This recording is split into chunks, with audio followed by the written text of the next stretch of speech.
प्रभु यीशु मसीह के नाम से सबको जय मसीह की। आज का वचन है उत्पत्ति की किताब उसका 16 अध्याय 5 वचन। तब सारे ने अब्राम से कहा, जो मुझ पर उपद्रव हुआ वह तेरे ही सिर पर हो।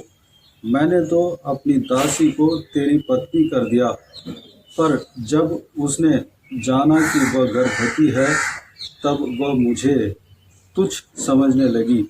इसलिए यहोवा मेरे और तेरे बीच में न्याय करे। मेरे प्रियो, 6 वचन में इस प्रकार लिखा हुआ है, अब्राम ने सारे से कहा, देख तेरी दासी तेरे वश में है, जैसा तुझे भला लगे वैसा ही उसके साथ कर। तब सारे उसको दुख देने लगी और वह उसके सामने से भाग गई। मेरे प्रियो, अब्राम जो परमेश्वर के दास था, उनके जीवन में एक संभव हुआ है। उसका एक पत्नी जो वाचा का पत्नी था, जो एक पत्नी होना चाहिए, उसका नाम सारा और अब्राम को संतान नहीं था, लेकिन परमेश्वर ने संतान देने के लिए वाचा दिया।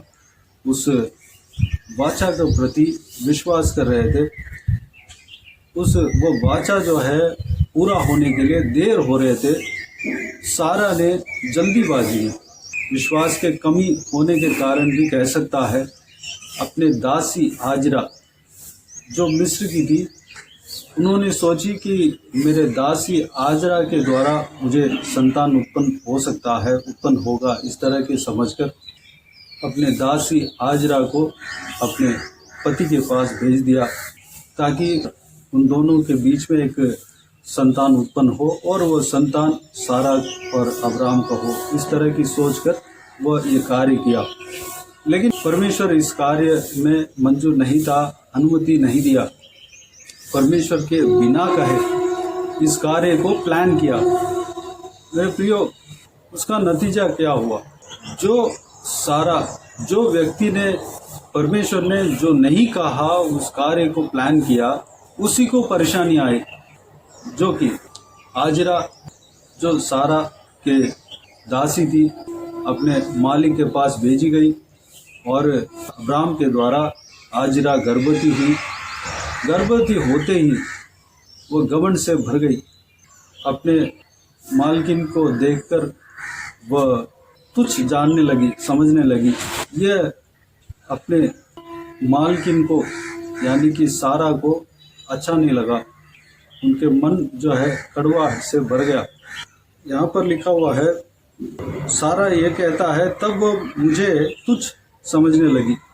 मेरे प्रियो, परमेश्वर ने जो कार्य करने के लिए नहीं कहा, परमेश्वर के व्यवस्था में ही नहीं है जो कि इस तरह की कार्य करना है बोलकर, उस बात को, उस कार्य को प्लान किया और करवाया।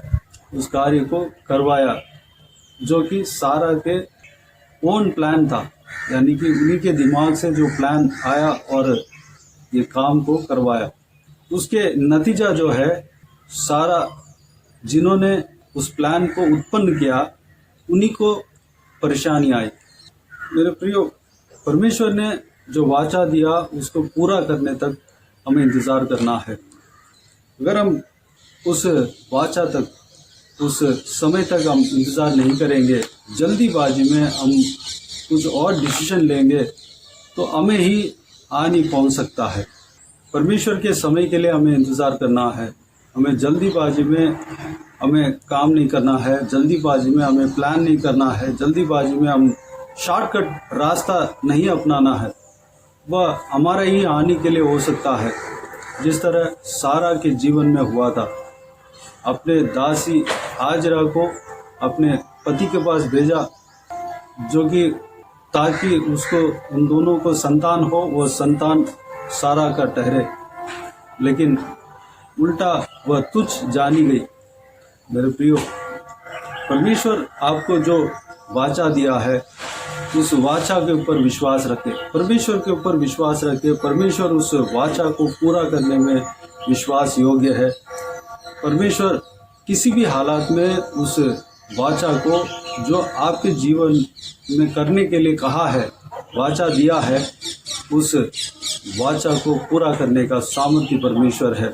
इसलिए इंतज़ार करें, प्रार्थना में बने रहें, लगे रहें।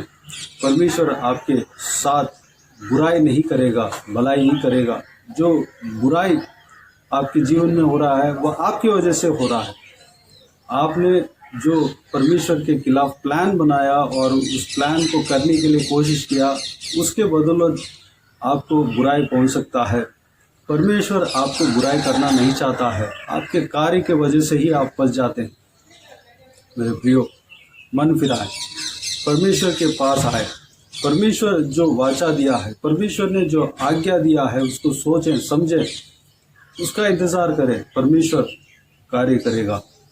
परमेश्वर के आवाज़ को सुने, परमेश्वर का वचन को पढ़े, परमेश्वर के वचन के अनुसार चले। यहाँ पर अब्राहम को दूसरा शादी करने के लिए उस समय नहीं कहा, वह अपने मर्जी से जो सारा के बात को मानकर इस तरह किया, वह जो है सारा को ही वह कार्य जो है बुराई पहुंचा है।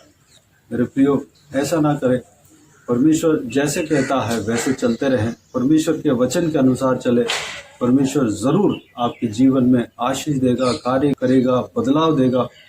अगर आप परमेश्वर के खिलाफ कर कई जगह पर, कई परेशानी में, कई प्रॉब्लम में जाकर फंस गए हों, तो परमेश्वर से माफ़ी मांगे, उस कार्य से छुड़ाने के लिए प्रार्थना करें। परमेश्वर आपको छुड़ाएगा। आपको जहाँ पे जो आशीष आपने छोड़ा है, उस आशीष को दोबारा आपको देगा। और जो गलती के वजह से आप फल भुगत रहे हैं, उस फल को भी सही करेगा, सब कुछ सही करेगा। परमेश्वर से सब कुछ संभव है। परमेश्वर के ऊपर विश्वास रखें। परमेश्वर ने जो वाचा दिया है, उस वाचा के ऊपर विश्वास रखें। परमेश्वर आप सबको आशीष दे। आइए हम प्रार्थना में जाएं। स्वर्गीय पिता, दयालु परमेश्वर, आपको धन्यवाद देता हूँ आज के हिसाब के बहुमूल्य वचन के लिए। आपको धन्यवाद देता हूँ परमेश्वर, बीते हुए दिनों में हमें संभाला, बचाया, सुरक्षित रखा। आपको धन्यवाद देता हूँ आज का दिन में जो आपने वचन दिया है परमेश्वर, उस वचन के द्वारा जो भी बात हमने मनन किया, सारे बातों के लिए आपको धन्यवाद देते हैं परमेश्वर।